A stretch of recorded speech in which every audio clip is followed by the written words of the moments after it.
嘿，大家伙早喽！7月11号，星期二，炎热的夏天开始了，是吧？今天是入伏的第一天，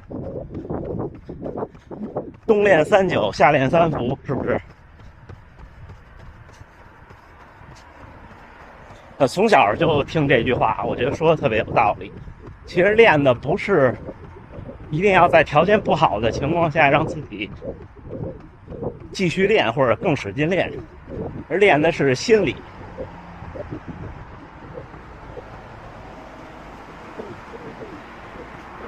一是马拉松这种长距离项目，你肯定不能停，你停，你可能要用更多的时间来追回来。我说停就持续1周以上，或者说5天以上吧。另外一个就是心理，就像雨天跑步、雪天跑步一样，你在赛场上不一定遇见雨雪，但是你在赛场上可能会遇到各种困难。就像我波士顿之前冲线那几百米，我心里的感受一样，你想起的就是之前的各种奋斗。如果你从来没奋斗过，那就尴尬了，是不是？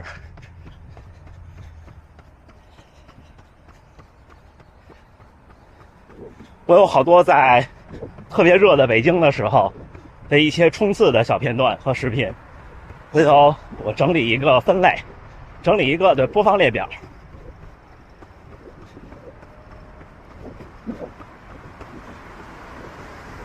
有的时候谁都有这个低谷和高峰，低谷的时候自己看一看，还是特别的有动力。今天第3个训练日，但是今儿咱们回评论看我准备了，因为明天是合练的日子。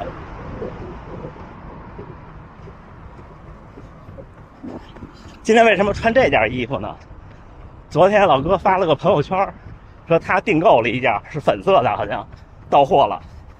我说看今天穿上能不能偶遇一下。行，一会儿聊啊，加油干！今天跑得少，咱们早点开机。第一个小伙伴说晨跑状态特别差，跑不动，甚至有点不舒服。这是这样的，这也是我坚持这么早晨跑的原因，因为比赛都是在早晨。这也是为什么跟大家说比赛要早起，要早吃早饭。其实并不是说你差那1个小时的消化就能怎么样，对大多数普通爱好者，就算您是奔着成绩去的，也其实不差那一点儿，但是状态差很多。你看我比赛的时候就是3点我就起来了，这样距离比赛有4个多小时。如果是欧美的比赛，那距离有6个多小时，甚至7个小时。那对我来说，它就不是晨跑，就会舒服很多。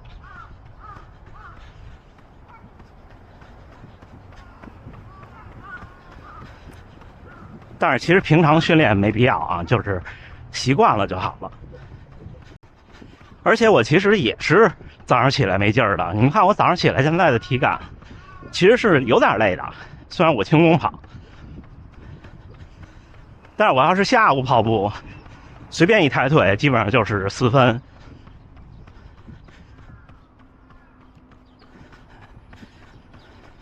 现在这个状态就是，你像有劲儿使不出来，然后心率也上不来，兴奋也调动不起来。所以为什么这2次合练感觉状态不错呢？因为大家一起就有那种，就比较容易快速进入状态。当然我之前自己跑强度也可以，就逼自己干。5公里从28、9分的水平跑到25分的水平要多久？我觉得首先您不要，如果不肥胖，哪怕只是微胖也没事啊，差不多2、3个月。如果您像我说的，就是总在追求每次能不能再快一点的话，可能都用不了2、3个月。但是从25到22.5，就22分半，就有难度了。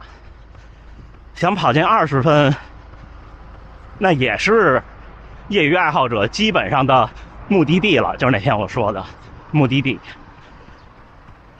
因为你只有5公里进了20分，你的全程马拉松才能进3小时，对吧？这就是目的地。说到这儿，就有人问说，女性跑者怎么看这个目的地？因为我老说，正常的成年健康男性都能进3小时，女性呢，有一个小伙伴回的特别好，就是看波士顿的成绩要求，就是 BQ。我觉得那个线定的挺合理的，那个线基本上就是普通人只要努力就能达到的水平。淘汰的都是还不够努力，或者说努力但是还没有到时间的小伙伴们。我相信大家都是正在努力的路上，还没有到时间，时间到了，一切就都有了。女性是多少对应男性的？我这个年纪应该是3个小时30，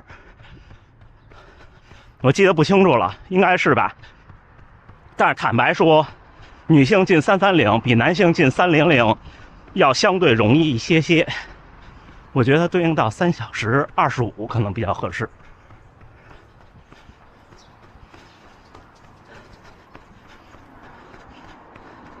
你们看，今天特别早，5点50排队的小伙伴就没来呢。这好像是7点才开门，所以不管您的年龄段还是性别，您看看波士顿的要求。基本上就是您能通过努力达到的水平。这努力要多久呢？我觉得5年左右就肯定可以。当然，现在大众水平进步的这么快，可能都用不了5年。这就跟好多世界纪录一样，就是层窗户纸捅破了，就好多人都能过。1个月从100公里加到了230，后来加到290。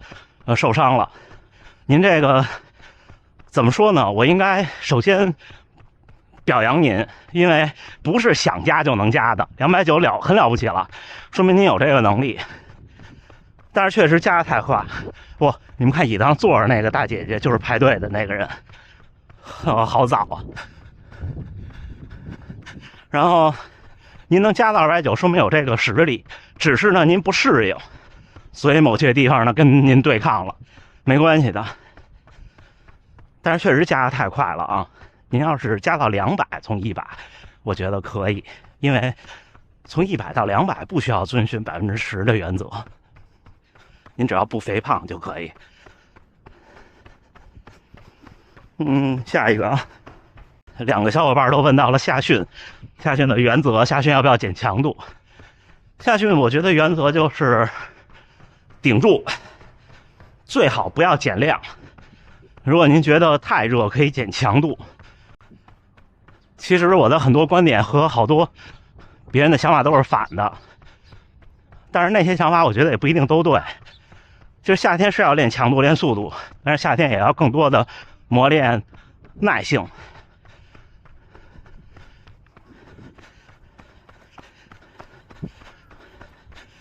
那重点是什么呢？就是该快不快，该慢慢，跟其他时间比，跟春秋比，减少那种中速巡航的训练。你要不就慢跑，跑的距离够，要不就把强度拉起来，试试看。夏天拉强度虽然可能心率比冬天高一点，但是别害怕，这都是人体的正常反应。你肯定不会正常健康人把自己跑死的，不能说肯定不会吧，但是这几率非常非常低。就跟您说坐飞机、坐火车、开车，甚至在马路上跑步都有风险的，看您怎么评估这个概率吧。晚上白天太热，只能晚上跑步，天黑了没看清被绊倒，然后摔伤，很不幸的消息啊。但是有的时候不期而遇的困难就是会这么来，祝您早日能康复。只要骨头没事儿，韧带软组织没事儿，就是皮外伤的话问题不大，加油干。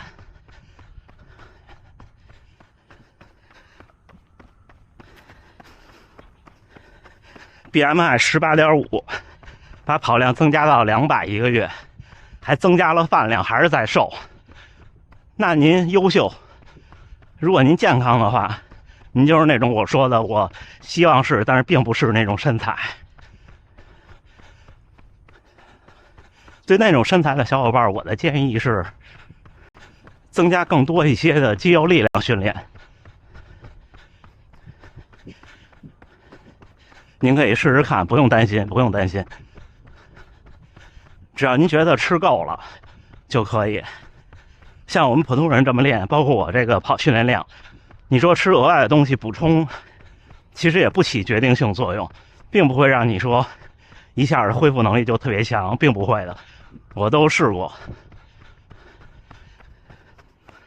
我跑步防晒嘛，不防啊，什么都不抹。差不多挥完了，看看有没有小伙伴在这边训练，一会儿打个招呼。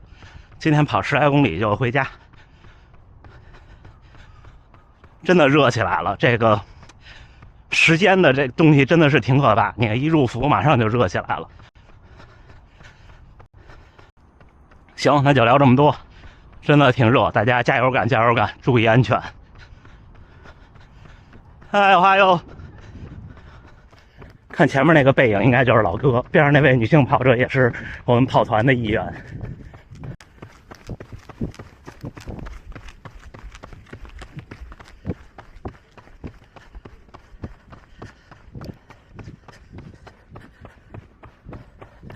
其实在跑道上追人挺累的，因为人家也在前进。